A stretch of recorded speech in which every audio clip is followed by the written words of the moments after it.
yung Kuya Kim na magbibigay sa inyo ng trivia sa likod ng mga trending na balita. Marami tiyak ngayon ang humahanga kahit pa na magseselos o mag-jelly sa husay ng isang grupo ng mga scientist na nakadiscover dito sa Pilipinas ng bagong species ng jellyfish.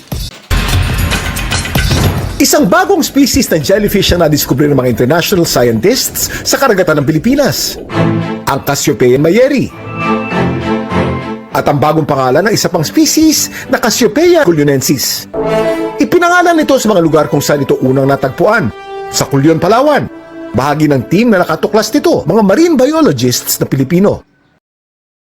Nakarating na kami ng Quezon, Cebu, Bohol, Lapu-Lapu, Capiz, Iloilo. Yun ang mga puntahan namin at grabe, dito lang pala namin siya makikita sa lugar ng Masbate. So normally po yung mga jellyfish na nakikita natin dun sa dagat, meron siyang syempre galamay at saka malalaki. So di katulad ng jellyfish dito sa Masbate na maliliit siya at saka isa yung buntot niya at meron siyang paa. At may kahawig siya ng parang palaka. So nakikita naman po natin, napansin natin na talagang napaka-rare ng jellyfish na ito. Yung mga maliliit lang, kapag hawakan mo siya, hindi siya makati. Pero yung mga malalaki, parang ma-disturb siya or nasistress, lumalabas yung laway niya. Tapos yun ang makati. Kahit na jellyfish ang tawag natin sa mga dikya, hindi sila kabilang sa pamilya ng mga fish dahil sila ay mga invertebrates o walang gulugot o backbone. Ang mga fish ay mga vertebrates o may backbone. Kabilang ang mga jellyfish sa pamilya ng mga cnidarians.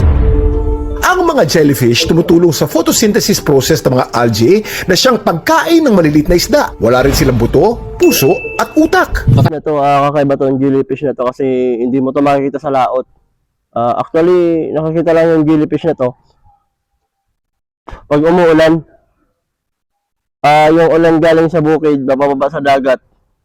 Tapos, doon nabubuo yan eh. Hindi ko rin alam kung paano nangyayari, pero ganun yung proseso eh. Doon lang sila makikita pag umulan. Bababa yung tubig, papunta sa dagat.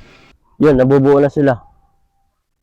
Alam niyo ba na 95% ng katawan ng jellyfish ay gawa sa tubig? Taong 1991, nagpadala ng 2,000 jellyfish ang NASA sa outer space para malaman kung gaano sila kagaang. We decided to put po yung mga jellyfish into a separate attraction. This motion ng pulse swim nila is very calming for the guests. We match it with soothing classical music and also yung mellow na colorful lights.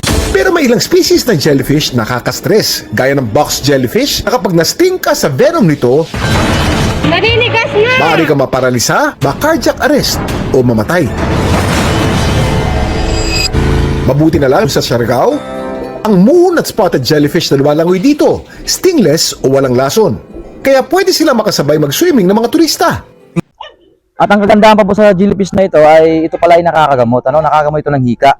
So talagang napakaraming benepisyong dulot ang jellyfish na ito dahil nga sa sobrang dami nang pwede natin gawin. So isa pa nga dito ay itong jellyfish na ito ay pwede rin pa itong ulamin. So pwede mo itong lagyan ng harina at gawin mo siyang yung parang ukoy. So talagang napakasarap. So yon sa mga gusto pong makatikim ng jellyfish na ito, so puntahan nyo pa itong lugar ng Masbate. Talagang makakuha ko yun ng rare na jellyfish at dito nyo lang makikita. So yon, at sana ay matikman nyo din to and maranasan nyo kung gaano kasarap yung jellyfish at kung ano yung mga benepisyo na pwedeng maibigay sa iyo.